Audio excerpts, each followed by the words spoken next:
this song now for something like 10 years, ever since a friend of mine called Matt McGinn phoned me up and sung it to me over the phone. All 97 verses. I'm really glad he didn't reverse the charges that day, is all I'm going to say.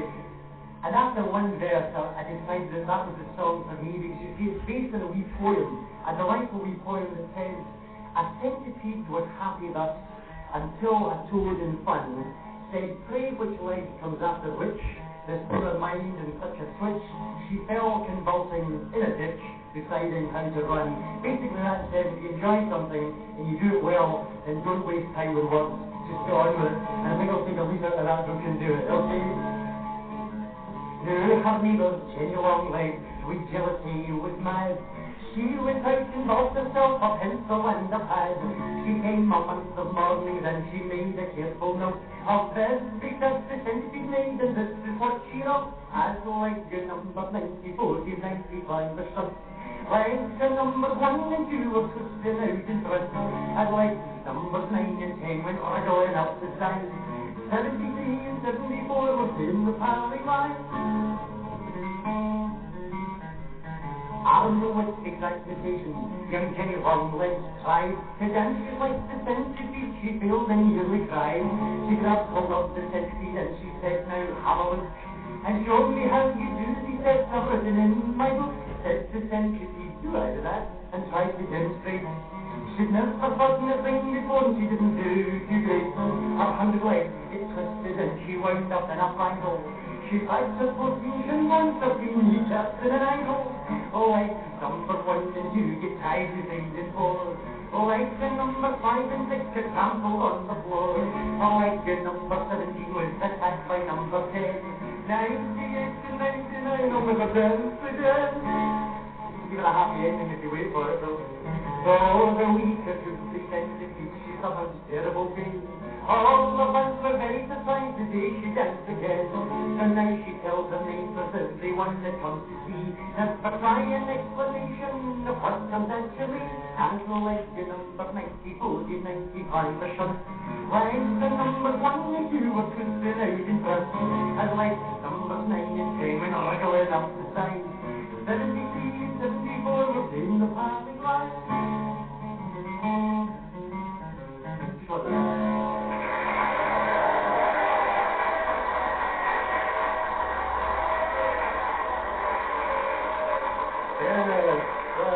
Never tired of hearing that one, and obviously it was done very well in Stranraer, not a million miles from Kilcoobray after all, and much more from Alice MacDonald to come later in the programme. 7 minutes past 9 is the time now. Well, Stranraer, a town that's been known since Roman times as a safe haven, and today it means home to some 10,000 people. It's considered a market town in the rims of Brightonshire, and it's also regarded as the commercial and administrative centre of the area. An area, I must say, that is wildly contrasting. Everything from gentle rolling hills to lush pastures. There's a rocky coastline and smooth golden beaches. It is, without doubt, a very pleasant place to live and work. But in addition to this, Stranraer is rich in history, and to highlight some of the people and the events that have woven a web of tradition around the town, with me now is Community and District Councillor Donnie Nelson of the Wigton Free Press.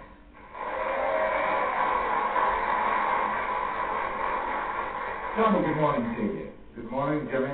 A safe haven, is that how you would sum up Stranraer?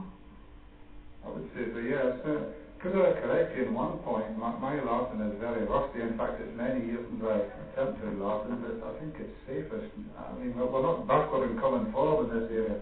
Safest rather than safe. Safest haven. We will not argue about the definition of it. What about the population? 10,000 thereabouts? Has that varied much over the years? Really, I mean, go back to the middle of the 1700s, some 365 of our population. Then, at the time of the Irish potato famines last century, it was boosted to about 3,500.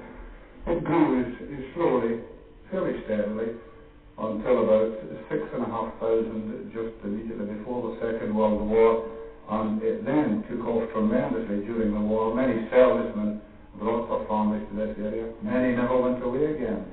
And in fact, it rose to somewhere near 12,000 at that time and only dropped back to about 8,500. We're now almost at 11 again. Yes, so it just seems to fluctuate up and down a little bit round about that basic 10,000 mark. That's true. Now, the main industry of the area, of course, is farming. What does Stranraer provide the rest of the country with? Well, you've heard Christine Kinnear speaking about the Galloway cheese, of which we're proud, and of course we've always been proud of our dairy products. Early potatoes too, so far as the farming world is concerned. We do also have one or two factories which have come into the area recently. We have Canvas, who manufacture helmets, B.B.C, who make baby shoes, children's shoes. Going back to the farming, we did have at the end of last century a gentleman called James Gray who was credited with inventing the first milking machine. He was a Stranraer man and really produced it in Stranraer. Well, what about the name Stranraer? Where did that come from? No one's terribly sure really. Some of the writers have tried to tie it up with Gaelic origins. Stranraer, the thick or blunt nose, and they suggest that this might be Shuken Hill, which lies immediately above the old harbour.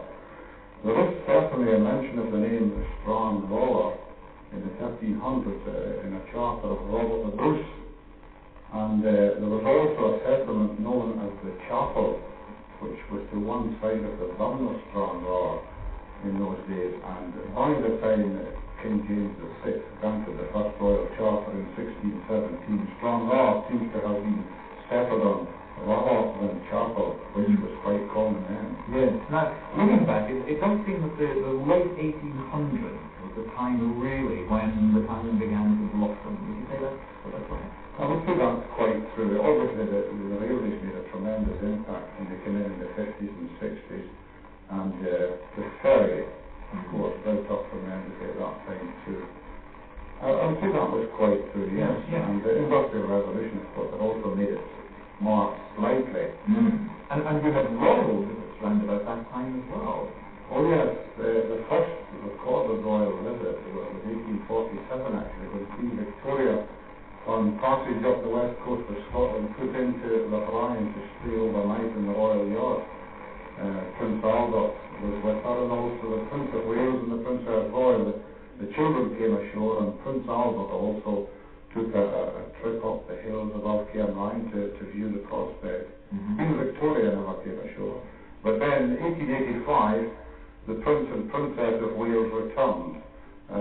They had been visiting Ireland and came back via Stranraer. This century, of course, we have had fairly numerous royal visits.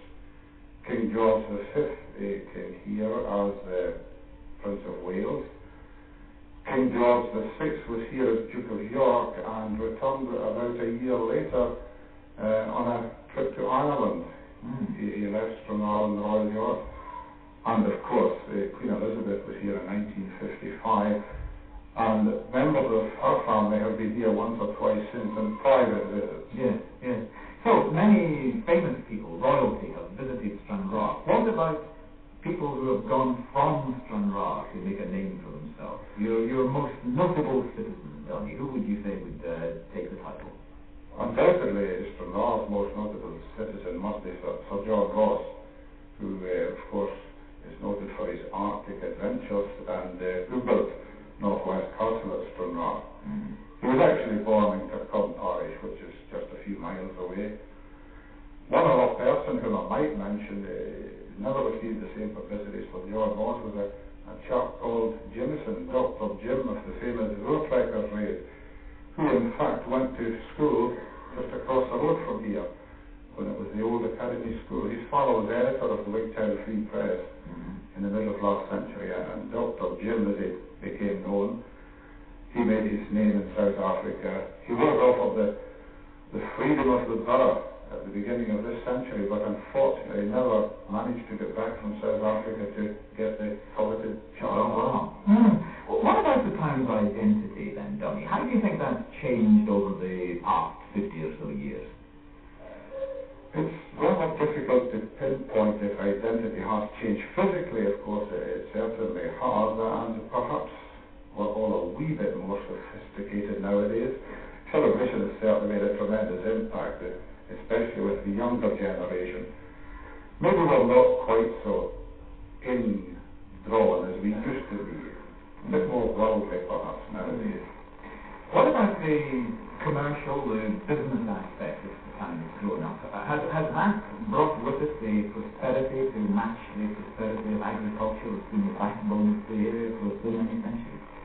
Well, certainly never been noted commercially until about perhaps a couple of decades ago. The factories that I mentioned of Clemson said, we did mostly pin our commercial hopes in the early days on agriculture, the creameries since the 1890s, and the railways, and of course the ferry traffic. They employed a lot of people, and that's about it really, commercially. Well, where do you see Stranraer going from here in the future? Is it going to expand in terms of commerce, business, agriculture, tourism?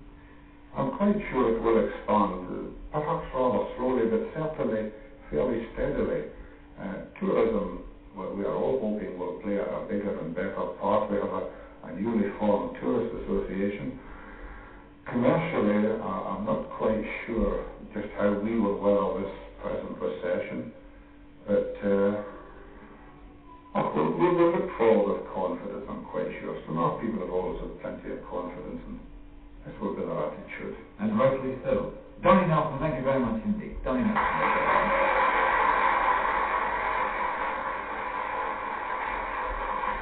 Now, let's have some more music, and I get the feeling that the people in Stranraer like their music of the toe-tapping variety, so that's what we have for you now. This is Fiona Duncan with her jazz friends, and please don't talk about me when I'm gone.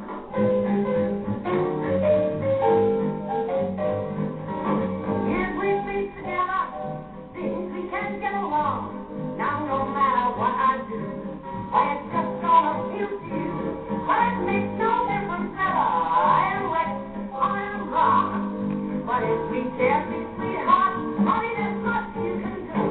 Now just before we part, see, there's one thing I wanna say. I'm really very sorry now for every broken vow. Sweetheart, now you're going on your own merry way. But one thing please remember, as you pass along every day, I'm asking you please, don't talk about me when I'm gone. Honey, so our friendship keeps us going on. And listen to me, if you can't say anything real nice, well it's better not. Don't get all that is my advice. Well, parting is on your way. I'm gonna go mine as best we do. Take this kiss, I hope that this brings lots of love to you. Makes no difference how I carry on. Remember, baby, please, don't talk about me when I'm gone.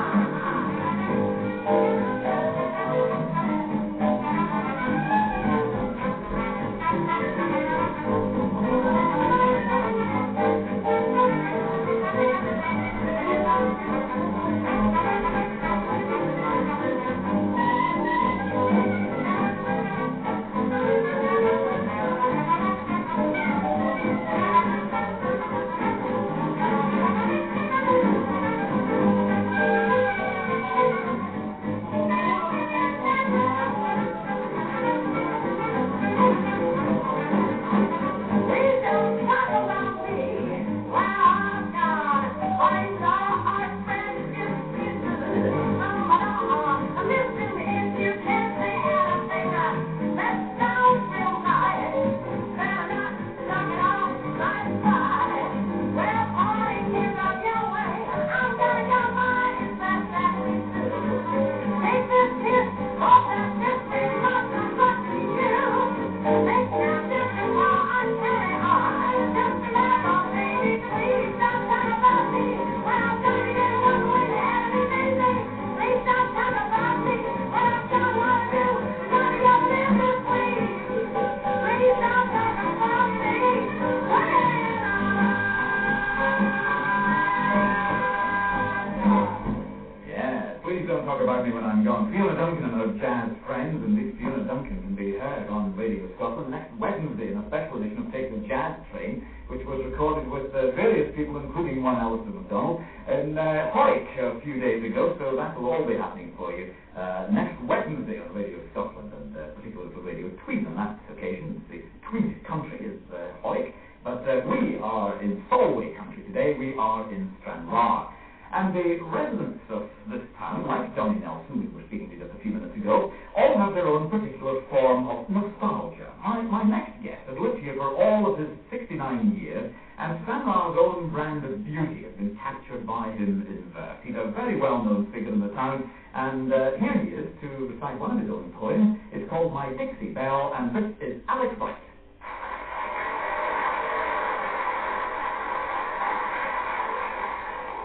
Thank you, Jimmy. Well, folks, there's nothing like a touch of romance to brighten life up. My Dixie Belle, a romantic tragedy. Yin next way up in Dixie, where the council hooties stand, I met a nice young lassie, with a pan roll in half a time. She was stepping along guy briskly, on her way back to the show. And just as she was passing me, she let the pan loaf drop. I wasn't late to pick it up, and it was me in the war. Oh, the smile I got to that lassie was worth all the dough in Stranraer. How dancing lean was Glenton bright, our me they cast the stairs. I fell in love right off the wheel with that wee Dixie. She said she'd never been in love, nor had a lad before, and promised to meet me the following night at Jimmy Mack's our store. Oh, real folks, she'd never turned up, and I think you will agree that the cute wee thing for Dixie made a pure pan loaf of me.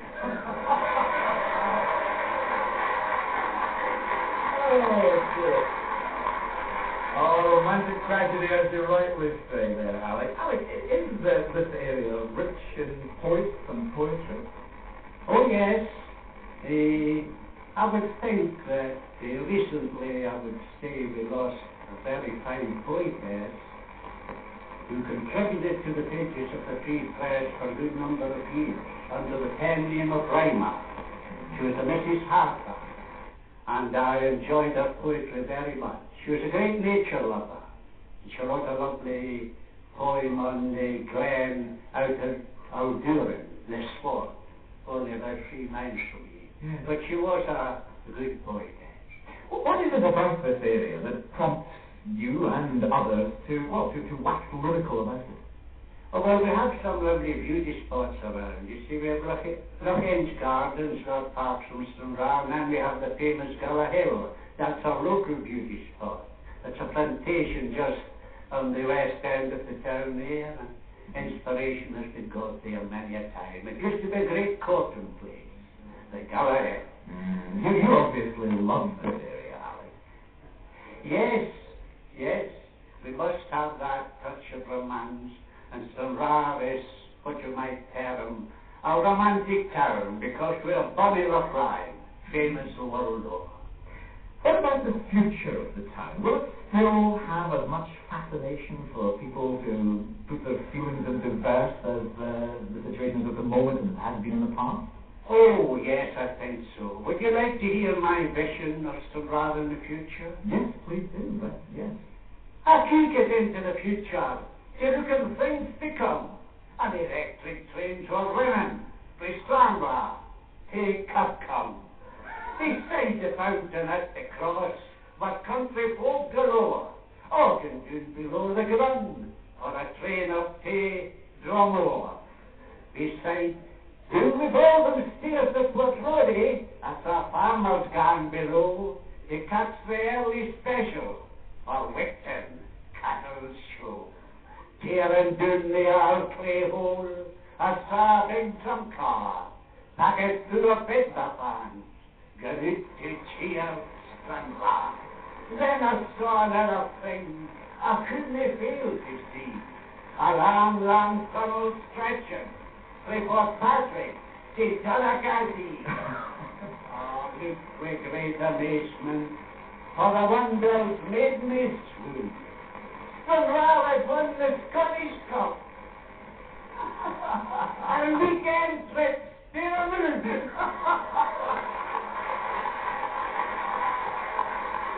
Oh, marvellous. Alex, thank you very much indeed. That was absolutely terrific. Alex right there, and Alex with his vision of the future as far as Stranraer is concerned. Right, let us have another song now from Alistair MacDonald. Alistair.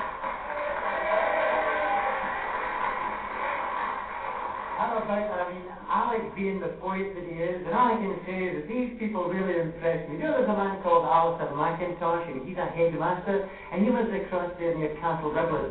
And just like Alex impressed me with his knowledge of the area, so also did Alistair McIntosh impress me with not only with his knowledge of Glasgow's history, but in fact the city of Glasgow's prehistory as well. The day the Stone Age came to Glasgow, there was chaos in Job Square, for there were cavemen climbing statues, and there were pterodactyls zooming everywhere. The council scrapped the wee Clyde ferry, for it was nae necessary. But if you wanted the rivers, there was a new exotic wine. Turn and mighty yon thing of me tail, yon's the one that's as big as a whale. Take the lead when you come to his nose, keep straight on for as far as it goes. There at the river's edge, you'll want to sign the pledge. Standing there, as though it didn't care, there was a great big brontosaurus, snaking our freight bank to bank. He had his heathen Cessna subways, and his tail was fine cauldron, a pancake tank, so you could climb across to Govan, with the ferryman, the mumble shoving.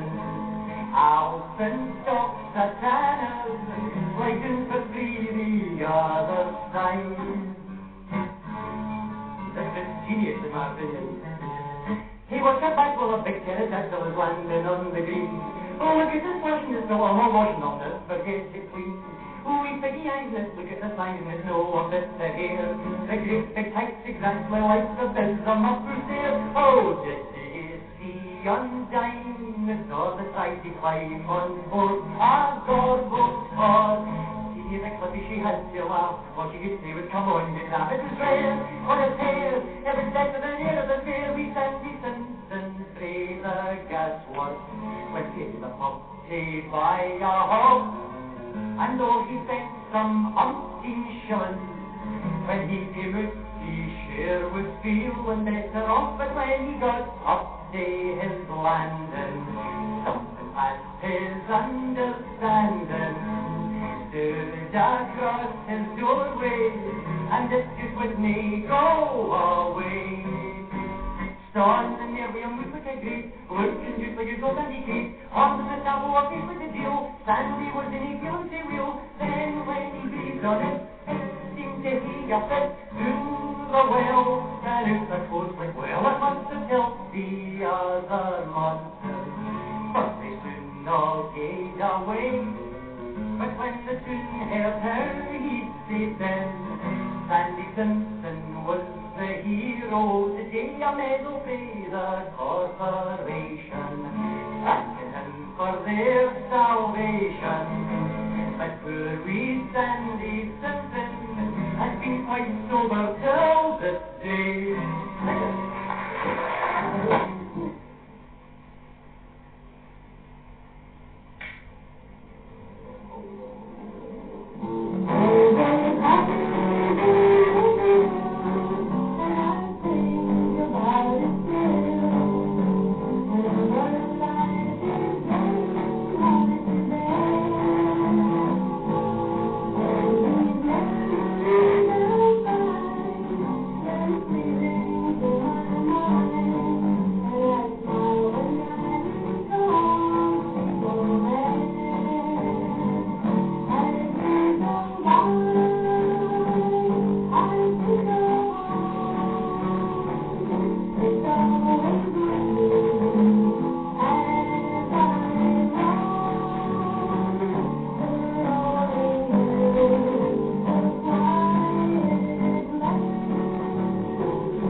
Design is a thorny problem in any sort of work of this nature, as you know, and what we're really trying to do is make Scottish jewellery, but in a modern style.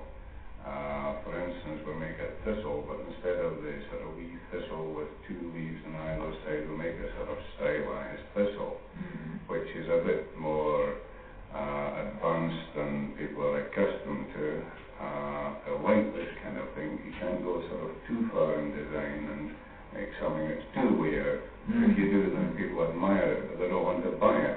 The jewellery trade is a fairly fickle one, isn't it? I mean, fashions come, fashions go. Do you always have to try to be one step ahead of the trend? Yes, more or less. A lot of styles go in cycles. For instance, barred brooches are a thing at the moment, and then you might get something else again next month, very small pendant. It's probably something to do with women's fashions, which I don't understand. I don't understand women that women's fashions, you know. You also, of course, have to compete with a very impressive market in imitation jewellery. Now, does this prove a threat to craftsmen such as yourself? Not really. There are two distinct markets, really. The costume jewellery side sells to quite a different type of customer. We sell to what used to be known as the sort of county jewellers throughout Scotland and the north of England. Well, you do supply a very wide market, but what about your local trade round about here, the tourist trade that you have in this particular area of the country? Is that encouraging? Very much so. We had never considered selling direct to the public until we came down here, and 5 years ago, the first summer we were here, the number of people who came in and said, "Oh, you make jewellery, can we buy something?" Surprised us, and we set up a small sort of retail operation at the workshop, and it's gone by leaps and bounds every year. Now, what about the benefit for a small concern such as yourself, working in a rural area as distinct from working in one of the city conurbations? Well, it's a much more pleasant environment. Obviously, we've got fishing on the doorstep, which suits me fine. The other thing is we have less sort of interruption, more peace and quiet. Our particular line of business, it doesn't matter to us where we're based, and Galloway is really great, particularly where we are. We're very good neighbours, very friendly people around the place, all the help we could possibly want. Well, May, you've moved once from northeast to southwest. Are you happy to put your roots down in the southwest now? Very happy, yes, very happy. Where do you see your business going from here? Can you expand, or is there a limit to the expansion of a firm such as yours can be involved in without getting too big to be the sort of concern to you? Well, I don't think we like to get too big because you do lose the what you have when you keep the way they are at the moment, you know. What do you think? Yes, I agree with that. You're quite happy to let things go We're quite so long as happy they the are. way we are. Jolly good. Well, Glenn and May, all success to you, and thank you both very much indeed for coming. Thank you.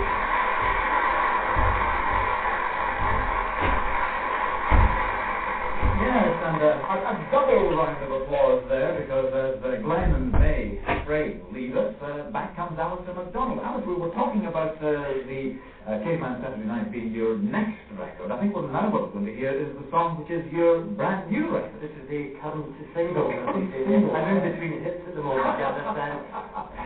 And National 5 gives me an opportunity not only to wish radio's tweets and radio's Solway all the very best, but also to wish everybody that's listening, in my opinion, the finest thoughts for the future, and that's a thought of peace.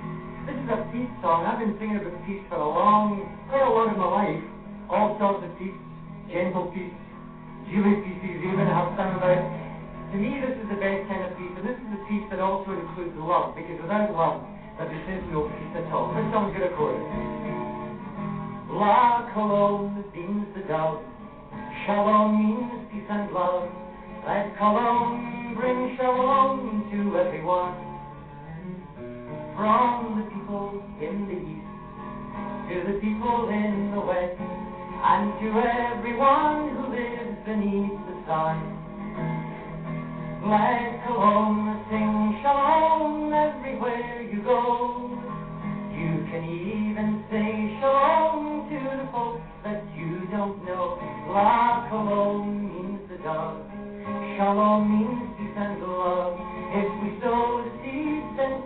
deeds will grow. Uncle Noah in the ark, when the world was wet and dark, sent Cologne the dove to see what he could see. Ah, he flew out to the east, and he flew across the west, and he sang shalom to folk like you and me. Let Cologne sing shalom everywhere you go. You can even say shalom to the folks that you don't know. La Cologne means the dove, shalom means peace and love. If we sow the seeds, then peaceful deeds will grow.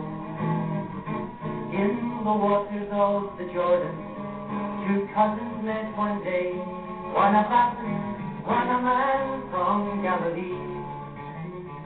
La Cologne flew down from heaven, and the people heard a voice, "This is my beloved Son who pleases me." If we live the common touch that we talk about so much, and always show some true humility, then the people in the east will greet the people in the west, and will sing a song through all eternity. Let Cologne sing shalom everywhere you go. You can even say shalom to the folks that you don't know. La Cologne means the dove, shalom means peace and love. If we sow the seeds, then peaceful deeds will grow. If we sow the seeds, then peaceful deeds will grow.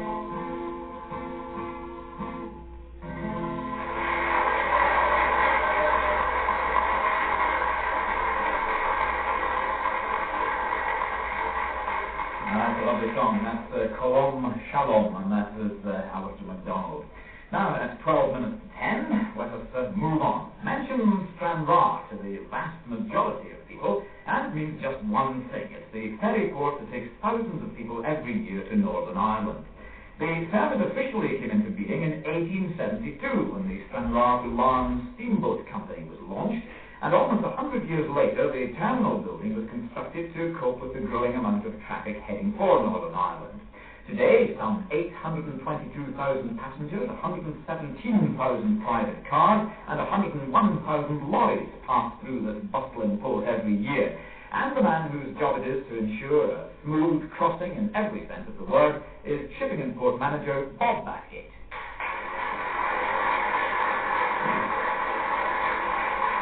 Bob, I mentioned that the service came into being in 1872, but it was operating even before that, I think, wasn't it? Yes, the service has operated across the Irish Sea for probably 300 or 400 years, but just prior to the introduction of the Stranraer-Larne service, there was a mail service operating between Port Patrick and Donaghadee. This was operated by the Royal Navy. I think there always has been a traditional movement across the nearest, narrowest part of the channel. But our service really commenced in 1872. Regular daily services, yes. How long would the crossing take in 1872? If the weather was fair, I don't think the crossing would have taken very much longer. Possibly 2.5 to 3 hours, where nowadays we can do it in 2.25 hours. Now, what about the passengers who come through this port? They must come from far and wide, really. Yes, we've lost a lot of the real tourist business because of the trouble in Northern Ireland, but we still get Americans, Canadians, former immigrants, who come back. The most part of our business nowadays, though, is with the Scottish Ulster interchange, where both Scots people have relations in Ulster and vice versa. Yes. Since the service started, what would you say have been the main points of progress, the points at which the service has been improved, the key points? Well, I think the key point probably started in 1938 when the LMS Railway Company introduced a roll-on, roll-off ramp both in Stranraer and Larne, which was very much ahead of its time. The war came and put a stop to commercial business, but after the war, the roll-on, roll-off business really took off. And in 1961 we introduced a modern roll-on, roll-off ship in Stranraer. I think at that time also we had the advent of the motorway. We had the improvement of the articulated commercial vehicle, which everyone sees nowadays on the roads. And all these factors together produced a tremendous upsurge in heavy road haulage. Yeah. Well, the ferry services must really have changed the whole atmosphere of this country town. It must have brought a cosmopolitan flavour to the place, really. Would you say that that's the case? Yes, I think so, but it depends whether you're in the business or not. There are a large number of people in the town who are really quite unaware of the amount of business we do. It's not uncommon for somebody to raise their eyebrows when you mention that the ships run during the night because they only see them during the day. But there is a tremendous throughput of business in the town which goes largely undetected. Yes, yes. Now, I mentioned in the introduction that Stranraer is situated in 1/3 of this area, the rim. And to be more specific, it's at the left-hand base of a triangle. And my next guest, who's lived here for 32 years, feels that in some instances this remoteness has brought about changes that have almost isolated Stranraer as a community from the rest of Scotland. He's chairman of the Wixon District Council in Stranraer. He has not lost his sense of distance because he's here with us this morning. Bob Robinson. Bob, good morning to you. Good morning. When you first came here 32 years ago, Bob, how different was it to the place that you live in now? The tempo seemed an awful lot quieter then than now, but I think the most important thing, the most noticeable thing, has been the drift of people from the further out parts of the district. The rural population seems to be coming toward the town all the time. I was speaking to Bob there about the way his business has changed the whole atmosphere of the place, and I suppose we must really mention the lorries, the juggernauts, which now head to and from the port here. Does that dismay you in any way, that particular change that's taken place in the area? That particular change was forced upon us, surely, if I'm allowed to say, by Mr. Beecham, who decided that they could do without the main railway line, which was our contact with the rest of Britain. And as a consequence, we have had to depend largely upon these juggernauts. To some people, they're an annoyance, but to the rest of us, they have to be a way of life. You mentioned people leaving the country and coming more and more into the town. What about young people? Are they staying in the area, albeit in the towns, or are they having, once they leave school, to move out of the area altogether to get jobs? It's a difficult question to answer to be exactly sure of what is happening, but you must accept that where so many young people leave the district to go into the towns to take their further education, to take their college education, they must look twice at the rest of the world and wonder whether there's a great deal of point in coming back and joining dole queues in places like Stranraer. Once you've lost them to the big city, they don't always come back, and that's the pity. And yet the ferry service must have forged very close bonds with Northern Ireland. Do you indeed, being perfectly honest in this, Bob, do you feel closer to Ulster than to any other part of the United Kingdom when you're here? We're certainly closer to Ulster than any other part of the United Kingdom, but if you look at Stranraer, and its centre must then be, or Stranraer may well be the centre of a gathering ground, which is Ulster, the Isle of Man, the Midlands and Central Lowlands of Scotland, and Northern England as well. If we could draw business to Stranraer area as we draw tourists through the season, I think we could have something going. But that's our difficulty. Does Northern Ireland have a stronger influence on the area than, say, Glasgow or Edinburgh? I think Northern Ireland has an unduly strong influence on this part of the world. In the past, and even today, they're often called the Galloway Irish.